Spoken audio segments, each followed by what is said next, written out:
lyhyen esitelmän tästä kaivoshankkeen taustasta, historiallisesta ja sitten monesti ympäristövaikutuksen arvioinnista ja sitten mennään näihin eri toimijoiden puheenvuoroihin asiasta. Ja kuten aamupäivässä käsiteltiin, niin kysymys on siis tästä kaivosalueesta Kitkavesistön ympärillä Rukan ja Kitkajärven välissä ja Kitkiökin välissä, mutta myös Oulan kansallispuiston rajassa on valtauksia ja valtausvarauksia aina tänne Sallan Hautajärven alueelle ja sitten Mainikajoen latvoilla ja Kallunkijärvi on varattuna esimerkiksi. Ja valtaushakemuksia on tänne Kuontijärveen ja Kouvervaaran suuntaan ja Nissinvaarassa ja Suuningilla ja Vaimajärvellä. Eli kerron lyhyesti tästä nyt sitten näitä karttasulkeisia hieman ja sitten myös näitä ministeriöjä ja työ- ja elinkeinoministeriön karttoja ja diakuvia ja GTK ja Stukin kuvia tästä alueesta ja historiallisesta taustaa. Tässä on Kuusamon kaupungin, muistaakseni vuodelta 2007 vai oliko 2006 tilaama geologilta kartta, konsulttikartta, missä näkyy Kuusamon kunnan alueella sijaitsevia uraanipisteitä. Vihreä täplä tarkoittaa kulta-uraaniesiintymä ja tässä on käyvä juomasuora. Ja sitten täällä on Kuusinkijoki varsi, Paljakan vaara, tässä on Vaimosuo, Suininki, Tuovila-alue, sitten Virkkulan lähellä, Säkkilän alueella, Juumassa, tämä alue on vallannut Kevitsa, kaivosyhtiö. Täällä on sitten tämä Olngan valtaus, mikä on myös Kevitsan valtaama tämä alue. Ja sitten on tässä Kevitsan nimissä on suomalaisen tytäryhtiön nimissä. Voitko laittaa sen kuvan? Joo, hyvä huomio. Eli täällä näkyy vihreä merkki on rauta, koboltti, kulta, uraani, sitten musta on rauta, koboltti, kulta esiintymä, sitten on ruskealla rautasulfitti esiintymä ja punaisella täplällä uraani. Ja sitten täällä on tämä yksi täplä, mikä on valtaukset uraania on Säynävaaraa tuonne Kitkajärven alueelle. No. Mutta tässä tosiaan näkyy niin kuin näitä, mitä Kevitsan kaivosyhtiön valtaushakemuksia on sisällä. On tällä alueella juuri nämä uraanipisteet ja sitten tämä Oulan kansallispuiston lähellä oleva alue niin on uraaniaihio on myös tunnettu. Ja sitten täällä on tämä, mikä varausalue yltää tänne ylös Ollakakin varteen, niin siellä on ne tunnetut uraanimalmeet, mitkä myös oli Agrikolan Resourcen ihan uraanivarauksenakin, missä kaivattiin. Ja sitten on tässä Kallunkijärven Olymajärven alueella. Mutta tämähän tietenkin kiinnostaa täällä, kun ollaan nyt käylässä, niin tosiaan niin, rauta, koboltti, kulta, uraani esiintymä on merkitty tänne Kuusamon kaupungin, tämä on Mika Mankiselta saatu kartta, niin, konsulttikarttana. Ja tässä on sitten nämä myös Rukan sivakkaharjut. Tämä on niin ollut kunnan virkamiehelläkin niin käytössä, kun on suunniteltu näitä kaupungin lausuntoja näihin eri valtaushakemuksiin. Ja sitten tässä on sitten kaivosrekisterin karttapalvelusta, niin nytten, mikä löytyy tämmöistä osoitteesta kuin geomaps2.gtk.fi kautta tukes ja Tukesin nettisivuilta, jos googlaatte isolla tukes, niin löytyy tämmöinen kaivosrekisterin karttapalvelu, joka virallisesti tuottaa tämän informaation. Siinä ei uraanikultakaivosta Kuusamon nettisivulla on tästä niin kuin sovellettu niitä tietoja. Sinisellä on varaukset, punaisella on valtaukset ja valtaushakemukset, eli koko tämä väli. Ja sitten violetilla täplillä on nämä kaivospiirit, olemassa olevat kaivospiirit, jotka on siis täällä Käylän Juomasuolla, sitten Rukan vieressä Sivakkaharjussa ja sitten täällä on pikkuinen violettinen täplä Kitkajärven rannassa Kouvervaaran Lemmolammella, Kouvervaaran pohjoisosassa Kitkajärven rannassa. Tässä on mainittiin, että tähän myös saa sitten tämä meidän kaivosrekisterin karttapalvelu. Täällä alhaalla on sellainen, täällä klikkaatte mitä haluatte nähdä, niin täällä pystyy myös katsomaan missä on sitten luonnonsuojelualueita ja natura-alueita.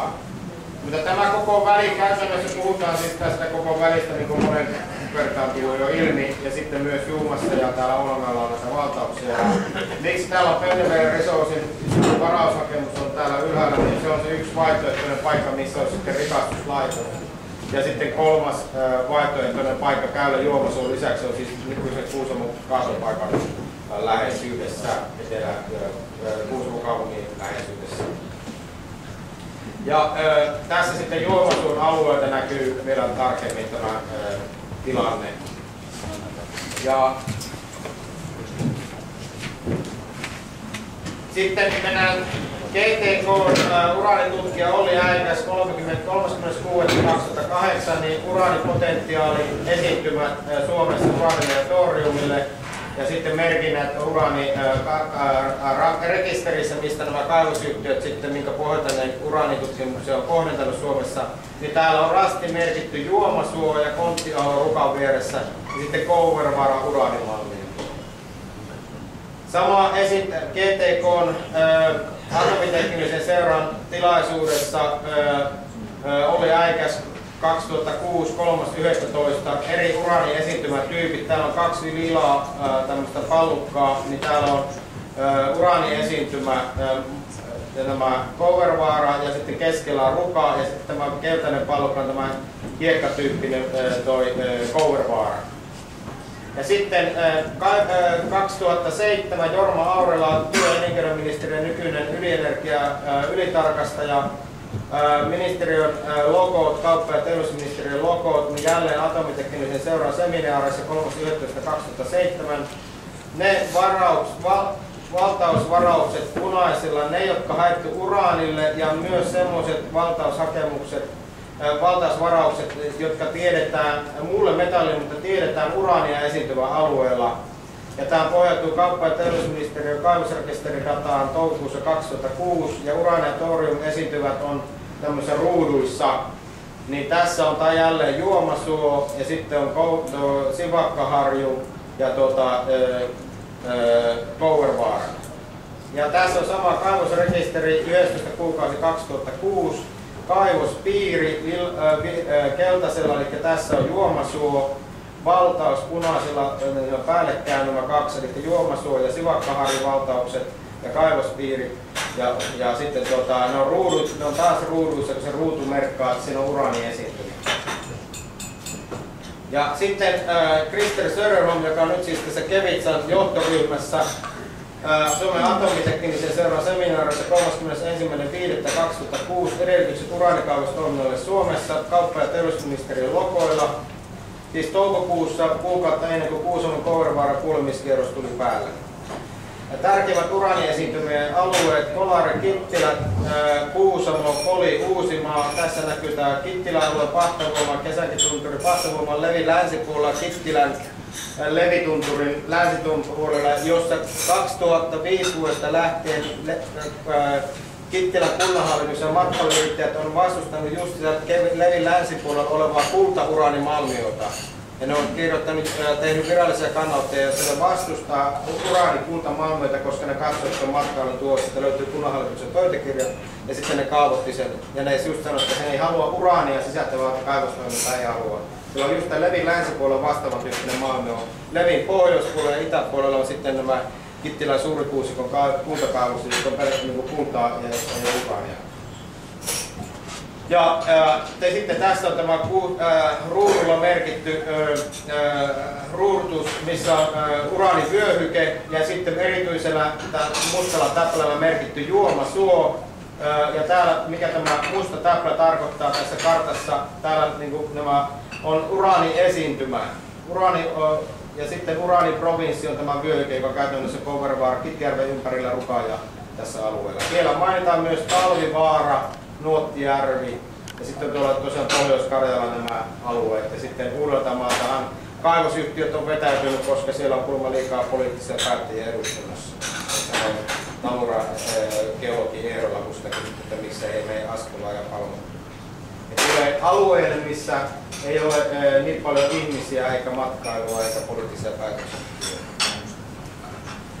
Pahtavuoma, Kittilä, uraani ja tätä niin kuin levi, tämä on se vyöhyke, missä on uraania. Siellä on samanlainen Outokumpu Mining uinuva kaivospiiri, jonka täällä siis osti Polar Mining Outokummulta Pahtavuoman alueella ja Kittilä Saattoporassa, ja siinä vieressä on Polar Miningin valtauksia Aakkennusvaarassa, ja Aakkennusvaarassa on myös sitten valtaussisällä uraania. Ja sitten on täällä Sokli tietenkin, mutta sitten tässä Kuusamon tilanne. Täällä GTK-uraanitutkija Olli Äikäs tässä samassa Suomen atomiteknisessä seminaarissa Suomen potentiaaliset uraanivarannot. Tässä on merkitty Juomasuo, Pohjois-Vaara, Sakarilammin suo, tuommoinen musta punainen täplä, missä on rasti keskellä, niin siinä on viimeisenä uraani. Ja tässä on tämmöinen rykelmä tämä täällä teidän alueella. Ja sitten on Konttiaho, Merastuksen Aho, Sivakkaharju samalla merkillä. Ja sitten koko Kouverovaara on merkitty tämmöisellä punaisella viivalla, missä merkitään Kouverovaaran uraanimalmia. Ja sitten punaiset täplät, niin täällä esimerkiksi Kuusikjokin varressa ja Julma-ympäristössä ja Porontimalla. Ja sitten täällä Ylä-Olankajokin varressa ja Liikasen vaarassa niin on merkitty osoittaa tämmöistä uraanianomaliaa. Ja tässä sanotaan lukuisia pieniä uraaniesiintymiä. Kultaesiintymässä voi olla myös uraani, eli esimerkkinä Juomasuo, sitten tutkimuskaivonta ja Sallan valtausvaraus Sallan puolella. Tässä ollaan Ylä-Lopetin varressa, missä oli niitä kairauksia, mistä 2006 valtaushakemus Kouverovaaraan Amuralle. Ja tässä näkyy sitten tämä uraanivyöhyke myös. Punaisella uraanivyöhykke ja keltaisella kultavyöhykke. Tämä ei ole muun muassa kattava, että täällä esimerkiksi Touvan ja Riisunturin lähellä täällä on myös uraanimalmioita ja täällä on myös näitä uraanipisteitä, kuten siinä ensimmäisessä kartassa näkyy siinä kontaktissa. Tässä näkyy tämän vanhan kaivospiirin olemassa olevia kairauksia, mitä puhuttiin niistä täällä eräs kysytään tiedossa niistä viimeisimmistä kairauksista. Niin tässä on vanhoja kairauksia, mitä kaikki vilarastit on vanhoja kairauksia, mitä on tehty täällä kaivospiirin alueella. Tietenkin siellä on luovuttu vielä tuossa kaivospiirialueella. Sitten Juomasuon näissä kairauksissa, niin esimerkiksi Matti Vanhasen kuin Erkki Vanhasen Juomasuota ja Kuusamon uraanikultamalmiota käsittelevässä väitöskirjassa, jossa siis Kuusamosta on kirjoitettu jo 80-luvulla kansainvälisen atomiteknisen seuran, kansainvälisen IAEA-raportteihin nämä uraanimalmiot, kultauraanimalmiot jo 80-luvulla kirjoissa löytyy yli 10 eri tutkimusartikkeleja, missä käsitellään Juomasuota, Kouverovaaraa ja näitä Kuusamon uraanikultamalmioita kansallisissa julkaisuissa ja nämä on määritelty potentiaalisiksi uraanimalmioiksi. Niin tässä on esimerkiksi sitten Erkki Vanhasen väitöskirjasta 2001, niin Juomasuon kairausreikä numero 333. Tässä on uraanipitoisuudet alkaen 21 metristä syvyydestä aina 229 metriin. Ja sitten toriumpitoisuudet, mikä on myös myrkyllinen radioaktiivinen aine, niin sen pitoisuudet. Ja sitten tässä on kaikki nämä muiden malmien pitoisuudet. Lähtökohtaisesti lähellä 200 metriä on kaikissa niin korkeita pitoisuuksia, mutta uraania ja toriumia on heti maasta lähtien se väli, että käytännössä jos sinne halutaan mennä näihin kaikkiin muihin malmioihin käsiksi, niin siinä pitää mennä uraani ja toriumin läpi koko matkan ja sitten siellä koko ajan samalla syvyydellä on kaikki nämä malmit ristikkäin siellä tietyssä syvyydessä. Ja tämä myös oli Panka 92 raportissa, uraaniesiintymä oli tiedossa, mutta sitä ei tietenkään Kuusamossa silloin kerrottu mediassa eikä paikallisille ihmisille, kun tätä niin sanottua kultaloukusta avattiin. Niin tämä GTK:n geologin Pankan raportista vuodelta 1992, niin Juomasuon geologinen esiintymä kerrottuna. Ja sitten myös 1989 niin jo Pankka kirjoitti tästä Juomasuon esiintymistä ja kulta esiintyy pääasiassa mikroskooppisena rakenne- ja kaseutumina näissä eri mineraaleissa ja myös uraniitissa. Ja sillä on rikkikiisuakin myös. Ja sitten Geologian tutkimuskeskuksen raportissa 62 numerossa niin Käylän Juomasuosta uraanit esiintyy näytteessä yksittäisenä pahkuna kiteenä. Suurissa uraanipahkuissa esiintyy teluria, melonit ja alkaiit ja kultaasti esiintyy runsaasti melonitin yhteydessä. Selvin kulta näyttää rikastuneen uraaniittirakeille sekä niiden välittömään läheisyyteen. Eli kun kulta aletaan etsiä ja halutaan ottaa pois, niin ollaan koko ajan uraanin kanssa tekemistä. Tämä tarkoittaa kansankielellä, että kulta on uraanin pakkuroiden ja rakenteiden sisällä. Koilohoksen uraanimalmi täällä Juomasuota rikastettiin Rautuvaarassa 1992 vuonna. Outokumpu raportoi Säteilyturvakeskukselle 1993. Isoimmat uraanipahkut ja rakeet rikastettiin tärypöydällä. Työpaikan suurin sallittu vuoden säteilyannostus täyttyi jo 2 kuukaudessa. Ja 4. Kittilän juomason kaivoshanketta kultapestiin. Uraanista vaihdettiin paikalliselle, vaikka Stukin lausunto siis jo tämä numerosarja vuoteen 1992 toteaa vaatimuksia kolonille. Koska malmin uraanipitoisuus ylittää 0,1 kiloa tonnissa ja koska jo kolonilta siitä syntymän suuren jätemäärän vuoksi voidaan pitää laajamittaisena luonnonvarojen hyödyntämisenä on toiminnasta tehtävä Säteilyturvakeskukselle säteilyasetuksen tuon pykälän mukainen ilmoitus.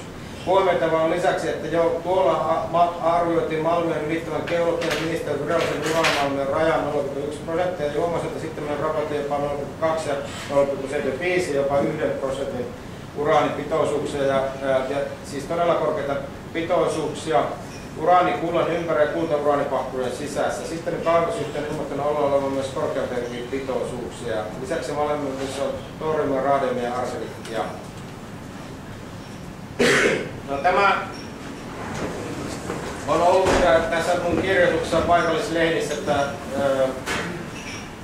mutta joka tapauksessa niin mitä sitten kun tärypöytän rikasteeseen oli laitettu tätä uraanipitoisuutta, niin korkeimmat uraanipitoisuudet olivat 1,9%, jopa 45% tätä uraania. Ja siellä todettiin, että tämä ylittää tämän säteilylain mukaisen raja-arvon ja tämä käytännössä näiden työntekijöiden oli ne louhoksella ja erityisesti sitten rikastuslaitoksessa niin pitää sitä se on säteilylle altistavaa toimintaa. Sitten tullaan sitten keskusteluihin, kun keskustellaan siitä, että paljon saa työntekijä altistua säteilylle, niin ohjesääntö on se, että säteilylle ei, jonka Stukkikin myöntää, mutta se ei heti sitä sano.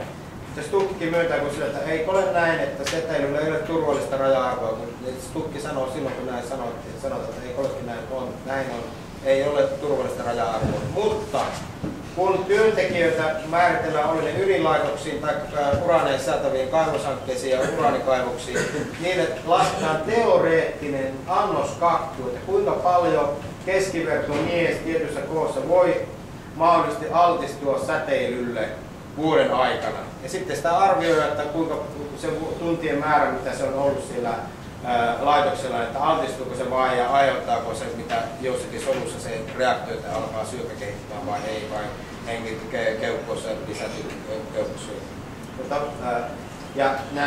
Jos Stukki kun tulee eri tilaisuuksiin esittelemään, se ensin alkaa tätä annoskakkua käsittelemään ja kuinka paljon tulee altistusta teoreettisia annoskakun pohjalta. Mutta sitten kun sanoo, että eihän ole turvallista raja-arvoa, ei ole, sitten ne myöntää, että ei ole turvallista raja-arvoa. Että se on käytännössä jokaisen työntekijän henkilökohtainen riski sitten, että kun ottaako ne tunnit ja altistuuko jo sillä säteilyannostuksella tietyssä tuntimäärässä paljon herkemmin kuin vai ei. Jokainen ihminen reagoi siihen eri tavalla. Ja tämä löytyy myös Stukin virallisista omista raporteista ihan kirjallisena dokumentteina. Tästä on parissa tilaisuudessa niin olen heidän kanssa keskustellut ja tämä on nauhalla ne keskustelut. On ollut myös lehdissäkin parissa tapauksessa.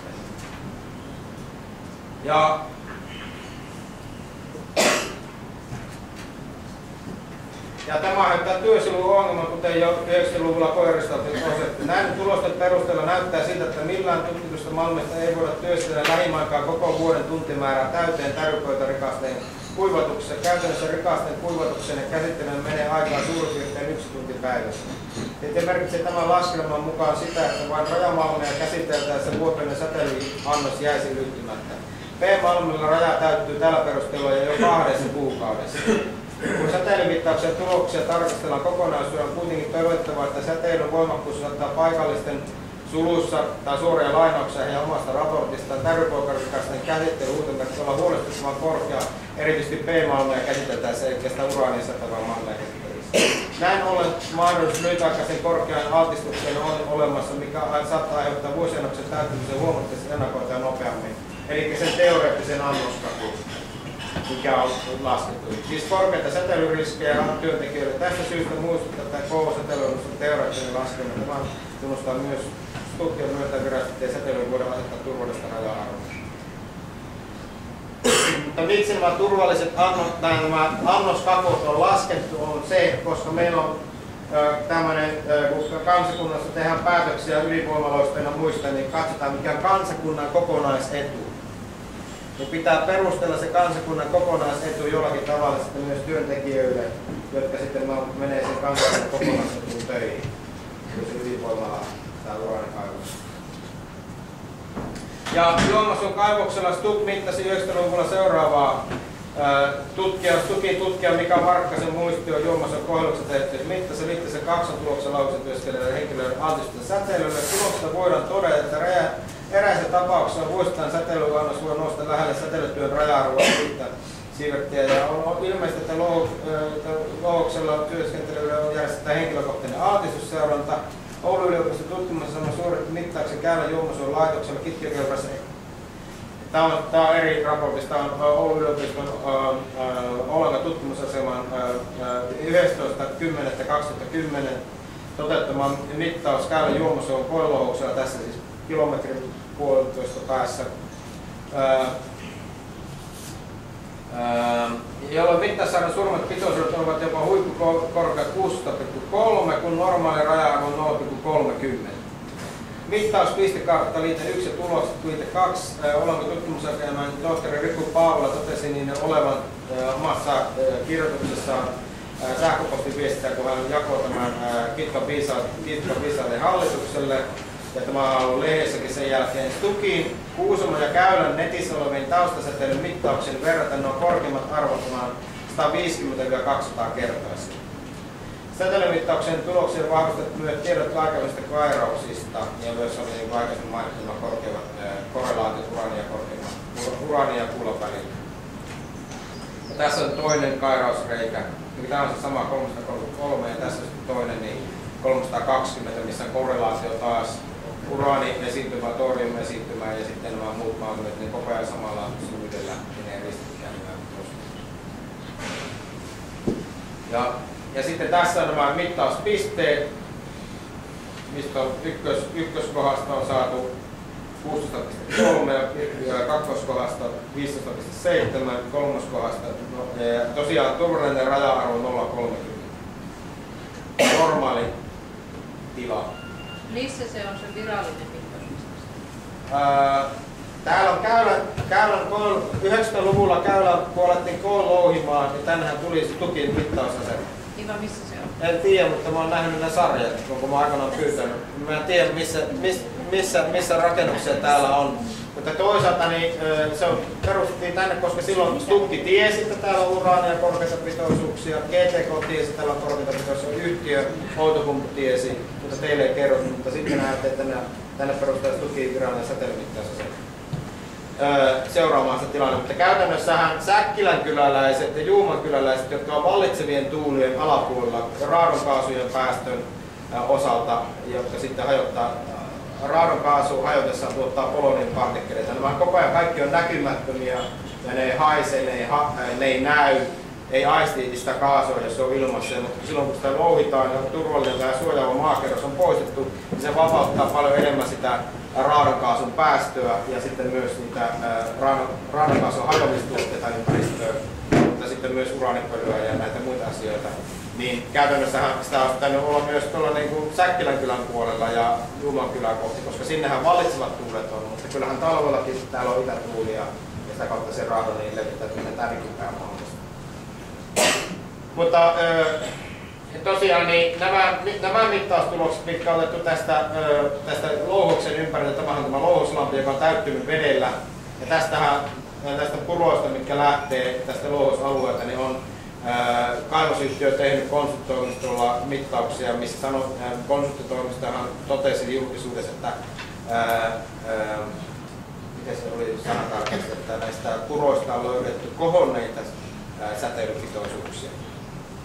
Eli että niissä on, kun tässä on vettä koko ajan satanut, kun se on avolouhos ollut, ja kun uraani on myrkyllinen, radioaktiivinen ja herkästi vesiliukoinen aine. Sehän se on se ongelma, kun se on herkästi vesiliukoinen aine, se menee pohjavesiin, ja sitten kun tulee vesisateita ja lunta, niin sitten se kevättalvella huuhtoutuu myös ympäristöön. niin puroja myöten, niin näistä puroista on löydetty kohonneita pitoisuuksia, mutta tämä konsulttitoimisto ei kertonut niitä pitoisuuksia, mitä se kohonneet pitoisuudet tarkoittaa. Ja tässähän tosiaan on vettä tässä altaassa. Ja nämä mittaukset, jotka oli ihan satunnaisesti tämä Oulun tutkimusta Oulangan asema mennyt tällä virallisella mittarilla mittaamaan, kun heillä on EMS, tämmöisen kansainvälisen verkossa mittausasema siellä virallinen, ne oli käyttänyt sitä täällä mittaamassa ja ottanut vaan satunnaisesti nuo pisteet tuosta, niin ne on niinku sitä satunnaista pisteet. Ja täällähän ei ole tässä tilaisuudessa nyt paikalla, mutta silloin kun 90-luvulla tuli koilouhittu, niin eräs työntekijä kertoi, että ei saanut uraanista puhua. Ja sitten kun koilouhinta päättyi, niin niitä pahimpia uraanipahkuroita ja niitä säteilypaikkoja niin laitettiin sinne maan alle, yritti vähän niin laittaa suojaavamman maakerrokselle, mutta siellähän on sitä esimerkiksi sitä mursketta tässä esimerkiksi parkkipaikan kohdalla tässä näin, niin siinähän kun menee mittarin kanssa niin ihan kunnolla alkaa rätisemään ja sitten näissä kivissä. Että siinä murskeessakin on niin tämän alueen ympärillä. Ja käytännössä silloin kun tämä aikoinaan tuli jo ensimmäisen kerran 2005-2006, kun se oli kesällä julkisuuteen, niin silloin ja sitten myöhemmin Pekka Suomela kaivosylitarkastaja sanoi, että hän on informoinut tästä silloin nykyiselle Tukesille, että tämä alue pitäisi aidata ja sitten siellä pitäisi olla varoituskyltit ja merkit siitä säteilyvaarasta. Niin kuin esimerkiksi Pauppelavaara on kaivoksella vanhalla uraanilouhintapaikalla, josta on myös tulla Stukin oma raportti sitä radiologisista vaikutuksista, niin siellähän lukee säteilyvaarakyltti. Ja sehän käytännössä määritellään, kaivosto on tämmöinen paikka, niin kaivostoiminnan päättymisen jälkeen, niin se on radioaktiivinen kaatopaikka, siellä on kyltit ja sitä voi ehkä käyttää metsätalousmaana, mutta ei oikein muuhun, jos siinä ei ole siihenkään. Ja eli käytännössä tämä on jos tätä vähän niin kuin kuusamalaiset poliittisesti päättää avata siihen kaivoksen, niin sitten ne avaa siihen kaivoksen, mutta jos ne aiotaan avata sitä kaivosta, tätä ja Rukaa ja näitä kaikkia muita alueita, niin sitten se käytännössä pitäisi maisemoida ja pyrkiä käytännössä estämään se nykyinen saastumisen leviäminen, mikä sitten on. Mutta mennään tähän seuraavaan. No. Tämä kirjoitus löytyy Ei-uraanikuntakaivosta Kuusamoon nettisivuilta, mä en ole niin kovasti puhunut. Tämä on jo näytetty kertaalleen. Tässä on sitten tämä Hautajärven Ylä-Olankajokivaaran alue. Tämä on nyt myös varauksen alla. Ja käytännössä jos tänne tulee kaivos, niin sehän louhitaan sieltä tänne prosessiin. Louhitaan sitten myös Ylä-Olankajokivaaran. Tässä on tämä Oulangan kanjonista, käytännön Oulangan kansallispuiston rajasta Karhunkerrospolusta niin alta kilometriä Oulangan kanjonista, ehkä Oulangan kansallispuiston kovemmista paikoista. Vaikka luontoarvoa tähän on ihan Oulangan kansallispuiston pitäisi jatkua tänne, mutta niin kuin tässä tapauksessa ja niin kuin Soklissa ja todennäköisesti niin kuin vähän niin kuin täälläkin, niin nämähän oli jo nämä malmiot tiedossa geologeilla, kun kansallispuiston rajoja piirrettiin, niin myös geologitahot tekee omia lausuntoja kansallispuiston hankkeisiin. Ne on monesti just nämä malmirikkaat alueet aina rajattu kansallispuiston hankkeesta pois. Käytännössähän Harjakoski ja tämä Ylä-Kitkäjoen 7 komea koskeen niin on ihan maisemallisesti kansallispuiston sama-arvoisia kuin oli Pähkänän muuten. Tai sitten Ylä-Olankajokivaaran ja Sarvi-Suvannotti, niin nämä on vain niin julma pienoissa koossa. Tässä on tämä just tämä vanha valtaushanke. Ja sitten tämä Peltevere, joka nyt siis virallisesti koko ajan käsitellään vieläkin paikallisessa mediassa ja niin kuin näissä keskusteluissa, että se on kultavaltauksia, niin 2005 Rovaniemen Fennoskanteen kaivoskonferenssissa ne esitteli Kuusamon hankkeita, niin just yli 20 esiintymää raudalle, kullalle, kupaarille, koboltille ja uraanille. Ja siinäkin he niin Juomasuuta, Merostusahoja ja Säännöjävaara ja Kourenvaara, missä heillä on niistä heidän valtaushankkeita. Käytännössähän, kuten otatte huomioon, niin tämän alueen on varannut tämän siis täysin saman alueen, mikä on siis yhtenä vaihtoehtona tässä kaivoshankkeen ympäristövaikutuksien arvioinnissa toisena rikastuspaikkana, niin tämä käytännössä Maanikajoen latva tuolla Salla, Kuusamo, Posion rajalla, niin sen on varannut Peltevere Resources ja se on yhtenä vaihtoehtona tälle Polar Miningille tämmöisenä, missä rikastuslaitos sijaitsee. Niin mä silloin kysyin aikoina, että aikooko Peltoveer myydä nämä valtaukset sitten, kun tämä kaivoshanke, jos saa luvituksen, että tämä käydä tulee rikastuslaitos tai se tulee tänne, niin että pelaatteko te niin yhteen samaan koriin, että myytte sitten vaan nämä valtaukset tälle kaivosyhtiölle. Nyt kun se aluksi puhuttiin, että 5 vuotta on kaivoshanke, niin loppujen lopuksi, mikä on siinä alkuperäisellä eppisuudella, kaikki varaukset ja valtaukset, niin nyt on jo yksi puhelimessa sanoi, joka istui siinä ohjausryhmässä, niin sanoi, että nyt on viimeiset 10 vuotta. Ja koko ajan tietoa tulee lisää näistä pitoisuuksista ja sitten ennen kaikkea, kun näitä alueen ympärillä olevia muita aihioita varataan, niin nähdään sitten ne taskut louhitaan tämän prosessin tarpeeseen. Tämä koskettaa koko Pohjois-Kuusamoa, tämä koskettaa koko Etelä-Sallaa ja sitten myös täällä niin kuin, näytin tästä myös Kitkajärven Tolvan. Täällä on uraaniaihioita, niin tämä Kevitsa on vallannut posion, tässä on Mouru-Salmi niin, ja Suonan kylä tässä, niin tämä koko Tolvasta tänne Mouru-Salmeen tämä vara on kans Kevitsa varannut ja kairailee sieltä. Hyvä. Tämä käydään kysymyksen. Ole hyvä. Tiedän sellaista tapausta, varmaan 50-luvulla tai 60-luvulla TV on murskannut tienpintaa ja tämmöistä. On mennyt vahingossa semmoista kiveä myöskin tienpintaan, missä on uraanipitoista. Ranskassahan niitä on, niitä tapauksia, mutta en tiedä Suomesta. Mutta tässä kaivoshankkeessa ympäristövaikutuksen arviointiprosessissa kaivosyhtiö esittää, että jätemalmia voidaan käyttää rakennusmateriaalina ja tiepohjiin ja muuhun. Tätä jätekiveä. Siis just sitä, mikä aiheutti ongelman Ranskassa Livosinin alueella. Ja sitten mikä tässä on tällä alueella, niin kaivosyhtiö sivulla 22 tässä esityksessään, kun on ollut paikallisessa mainittu, että pyritään suljettuun vesikiertoon, niin he sanoo suoraan, että tulee koko ajan kuivatusvesien lisäksi rikastusprosessin prosessivesiä ja jätevesiä, jotka pyritään tässä väylän suunnitelmassa laittamaan menemään Pohjoislammen kautta ylimmäiseen Välilampeen ja sitten lopulta Kurtinjärven ja Kitkajokeen. Ja kevättulvan ja syystulvan aikana laitetaan enempi, koska vedessä on silloin enempi volyymia ja se lauttaa sieltä. Ja tästä oli eilen keskustelussa Talvivaaran tai Kainuun miesten kanssa, että siellä on just vähän vastaavaa tapahtunut Kainuussa, että ajatellaan, että kun lantrataan, niin sitten pitoisuudet laskeutuu, mitä voidaan laskea veteen. Siis ei ole suunnitelmissa suljettua vesikiertoa, vaan tulee koko ajan jätevesiä tästä prosessista. Ja sitten sinne jää jätemalmikasoja ja sitten sinne jää jäteliijulampia, joissa on niillä uraani on myrkyllinen radioaktiivinen aine, niin se ja sitten tytäraineita on siellä, niin jää sinne alueelle. Mä lyhyesti sitten tässä lopuksi niin, sanon pari sanaa näistä uraanin myrkyllisyydestä. Siis jäärikastushiekka jätettä, mitä esimerkiksi Raahen laivakankaalla on yksi rikasjäteallas, mutta siellä ei pitäisi virallisesti olla uraania. Mutta tästä on uraania ja sitten tänne jää kaivoshankkeen päättymisenkin jälkeen jää käylään ja niiden louhinta-alueelle jääpi rikasjätettä, joka vapauttaa raadonia, kammasäteilyä. Tämä voi vaikuttaa pahalta tämä kuva, mutta tämä Stukki käyttää, säteilyturvakeskus käyttää itse tätä samaa kalvoa. Radonin erittäytyminen, kammasäteily, pölyäminen, jossa radium, arseni, suojapanon murtuminen, erosio, tulvat, rankkasateet, odottuneet rakennevirheet, suodattuminen, uraani, arseni ja sen uraanin radionukliitti ja sitten pohjavesiriski. Ja tässä niin kuin näkee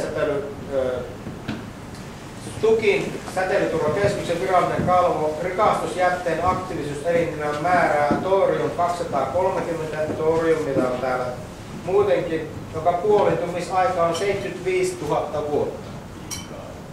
Siis puolet uraanin myrkyllisyydestä ja radioaktiivista on hajonnut puolet.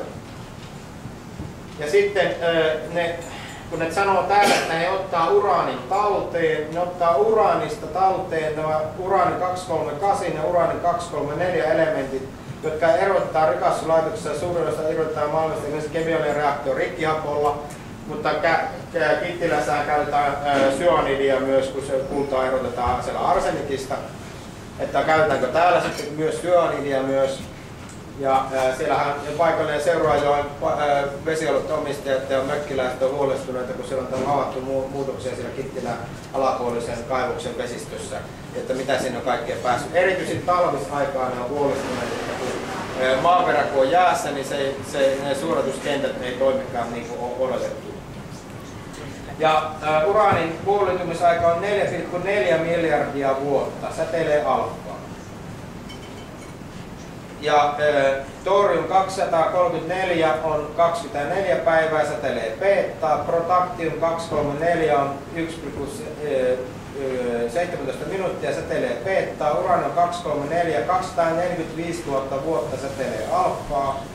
Thorium, ja nämä otetaan talteen, mutta muut kaikki nämä alapuoliset uraanin hajoamistuotteet, radionuklidit, jää tänne kaivosalueelle ja sen jätekivikasoihin ja jätevesiin liukenee ja jätemalmeihin.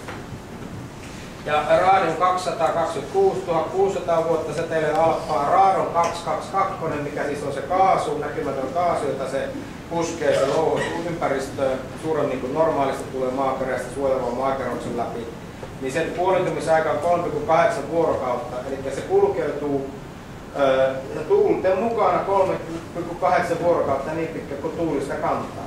Ja miettikää kuinka pitkään aikaa se pystyy tuuli kaasumaan ja tuulta puskemaan, kuinka kauas. Ja sitten kun raadon, kun se näkymätön aine, niin mitä se kun se hajoaa, niin mitä sitä tulee? Sitä tulee niitä poloniumpartikkeleita, joka on just se kaikista myrkyllisiä vaarallisia aineosa. Näkymätön aineosa. Ja täällä alhaalla näkyy polonium 210, niin sen puolittumisaika on vasta 38 päivää ja sitä ei alfaa, mutta se on suuri energia hajoamisessa. Ja sitten lyijy on 214, 26 minuuttia ja bismuutti 214, 19 minuuttia ja lyijy 210, niin 22 vuotta ja nämä kaikki stelee beettaa. Ja tässä on niin näitä uraanikaivoksien vuotoja, viimeisin tuo Talvivaaran uraanijäteallas, joka tuotetaan kipsakka-altaana, mutta Ranskassa ja Kanadassa on vuotanut ympäristöön. Ja sitten tässä on uraanitietoutta vähän ottana, ja puolitumisaika on niin tässä ehkä kerrottuna lyhyesti. Ja säteily on hajotettu noin 10 000 ja polonium 210 on Los Alamosin kansallisen laboratorion kemian divisioonan mukaan, niin polonium 210 on 250 miljardia kertaa myrkyllisempi kuin syaniidi. Ja tässä niin tämä hajoamissarja, kun raadon lähtee hajoamaan, niin kutista tulee poloniumia 3 minuuttia ja lyijyä. Ja nähdään sitten jääpitoja taas, kun tulee poloniumia ympäristöön. Ne jääpi sinne luonnon ekosysteemiin, ravintoketjuun ja ne kertyy sitten siellä myös.